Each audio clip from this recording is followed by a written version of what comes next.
તમારું નામ શું છે? તમારું નામ શું છે? તમારું નામ શું છે? તમારું નામ શું છે? તમે કાલે એવું કહેતા કે બ્રિજ સારો છે. બતાવું તમારો વિડીયો, બતાવું તમારો વિડીયો.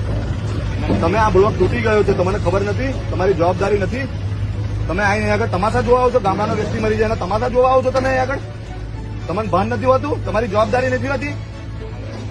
અરે કમ નહીં વાત કરવાની, કમ નહીં કરવાની, કમ નહીં વાત કરવાની. લોકોનો જીવ ગયો છે, તમારો કોઈ દીકરો મરી ગયો છે, તમને શું ખબર પડે? તમારે અહીં ઉભું જ ના રહેવાનું હોય. 2-3 વર્ષ પહેલા તમારે આગળ આવવાનું હતું. આવું ખાલી આગળ હોશિયારી મારવા નહીં આવવાનું.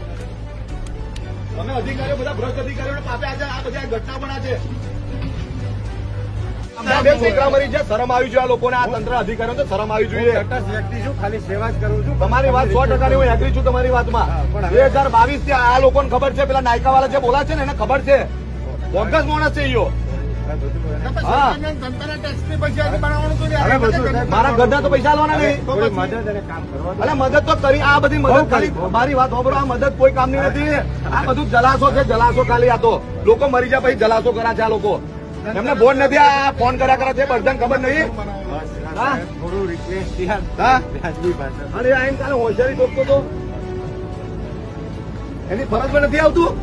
આરએનબી ડિવિઝન એમ આવે છે, આટલા બધા ખાડા પડી ગયા, આજે બ્રિજ તૂટી નીચે પડી ગયો, આઈને પાછો કાલે એવું કે છે રાતે 12 વાગે આ ઘટના બની હોત, નાશોથી ટ્રકોથી આ તો હવારમાં જે ઘટના બની બરાબર, આ બધી ટ્રકો મારી ટ્રક અને કાઠિયાવાડી ટ્રકો મારી ટ્રક. થોડી વાર સાઈડમાં કરી સવારમાં જે ઘટના બની બરાબર બની કે રાતે 12 વાગે આજે 2022 ની રજૂઆત કરી. આ અધિકારી આઈને એવું કે છે કે મને ખબર નથી ને આ તૂટી ગયા પછી એવું કહેતો કે આ બ્લોક તૂટ્યો છે. અહીંયા આગળ 20 જણા મરી ગયા છે. હવે તમે શું વાત કરો છો? આવી શરમ આવી જોઈએ તમને જરી કઈ. તમારો દીકરો, તમારો ઘરનો કોઈ સદસ્ય મોભી મરી ગયો હોય તો, અને અહીંયા આગળ આવી જાય છે. અહીંયા આગળ 60 વર્ષ બીજ ચલાવો છે હજુ તમારે, અહીંયા ચલાવું તને.